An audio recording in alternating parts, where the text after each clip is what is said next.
The Louisiana Bayou comeuppance.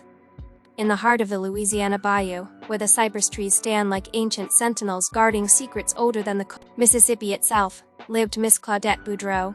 She was a woman forged in the fires of hardship, her skin weathered like the hull of an old pirogue, her eyes sharp as a gator's gaze. At 68, Claudette had seen more storms than most folks could count, literal and figurative, but none hit harder than Hurricane Katrina, that raging beast that tore through in 2005, swallowing homes, dreams, and lives whole.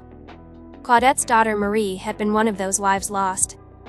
Marie, with her bright laugh and fierce spirit, drowned in the floodwaters while trying to save their little shotgun house in Plaquemines Parish. Left behind was Trey Marie's boy, just 5 years old, clinging to Claudette like a barnacle on a dock piling.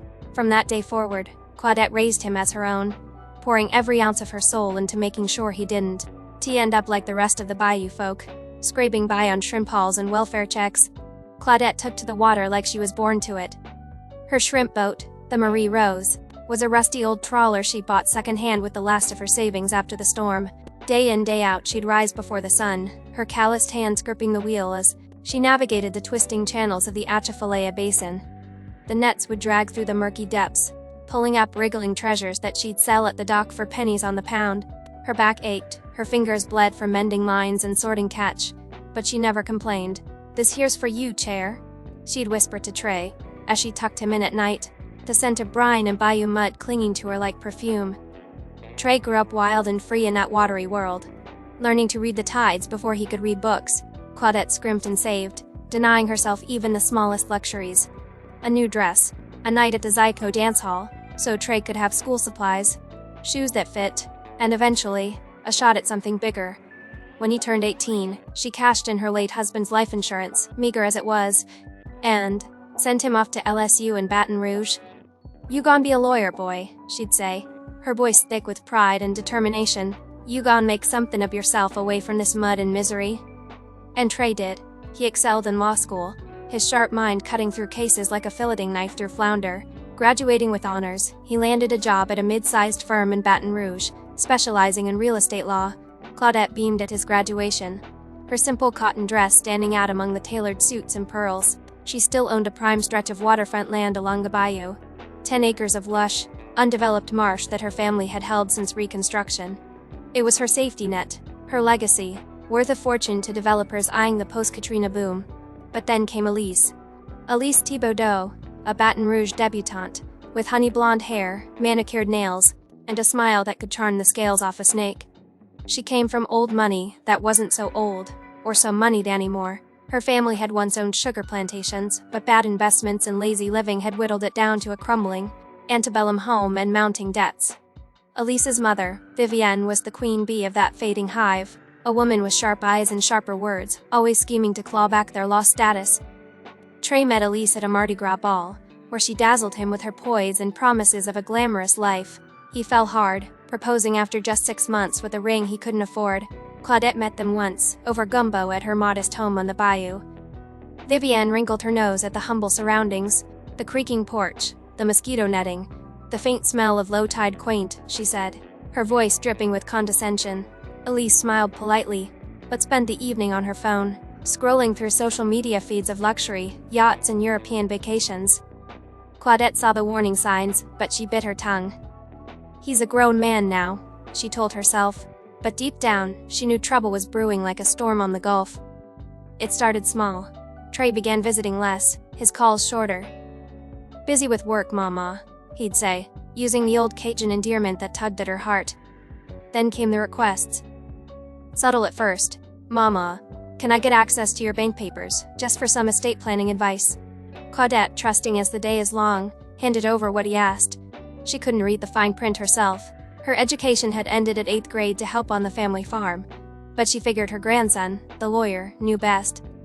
Behind the scenes, Elise and Vivienne were pulling strings, that old woman sitting on a gold mine. Vivienne hissed one night over Chardonnay in their fading parlor. "Waterfront land in this economy? We could sell it to those casino folks sniffing around, flip it quick, pay off our debts, and live like we deserve." Elise nodded, her eyes gleaming. "Trey's too soft to do it himself. We'll help him along." They forged Claudette's signature on documents, crude but effective, given Trey's access to legal templates.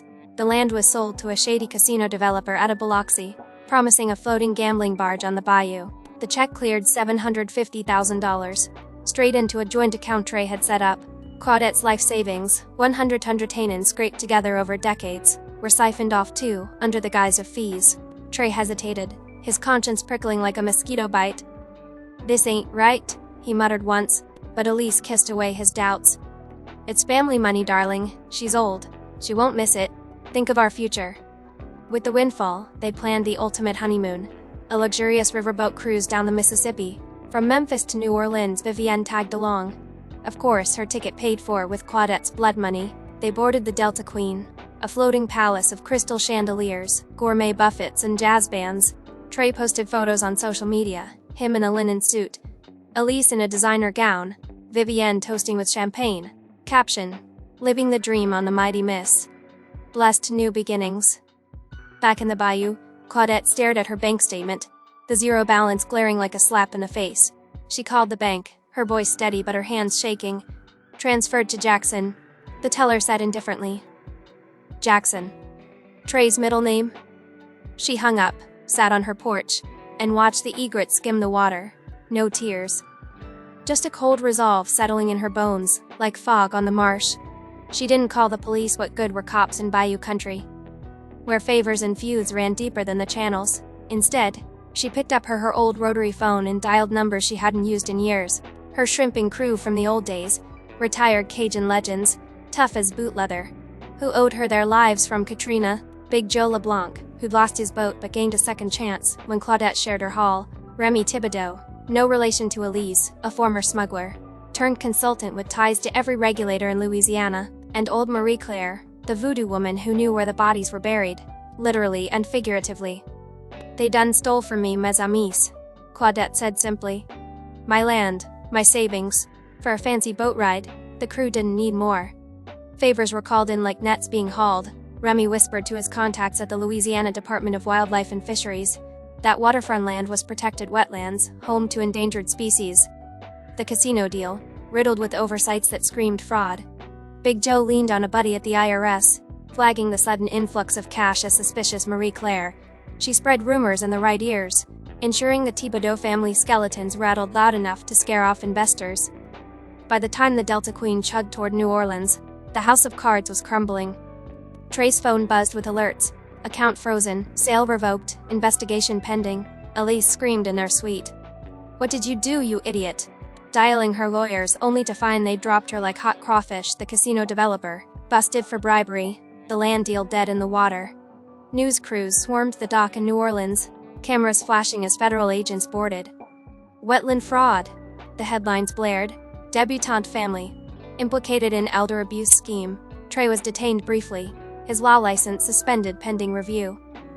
Elise filed for annulment that very day, vanishing with what little cash she could grab. Vivienne denied everything on the evening news. "I never met that boy. Must be a case of mistaken identity." Claudette. She was back on the Marie Rose, trawling the bayou as the sun set. In a blaze of orange and purple, Zydeco music crackled from her radio, her hum joining the accordion's wail. The land was hers again, the money recovered through restitution. But more than that, justice tasted sweet as pralines. Months later, Trey showed up at the marina, hat in hand begging for work. "Maw-Maw, I messed up bad." Claudette looked at him, her eyes soft but unyielding. "You did, chair. But the bayou forgives if you earn it." She got him a job pumping gas at the dock, humble work, the kind she'd done her whole life every evening. As her boat tied up, Trey would glance up, hoping for a word. Sometimes she'd nod, sometimes she'd share a po' boy. Redemption came slow, like the Mississippi's current. But it came. And in the end, under the moss-draped oaks, Claudette Boudreaux found peace. The bayou whispered her victory, and the gators grinned in the dark.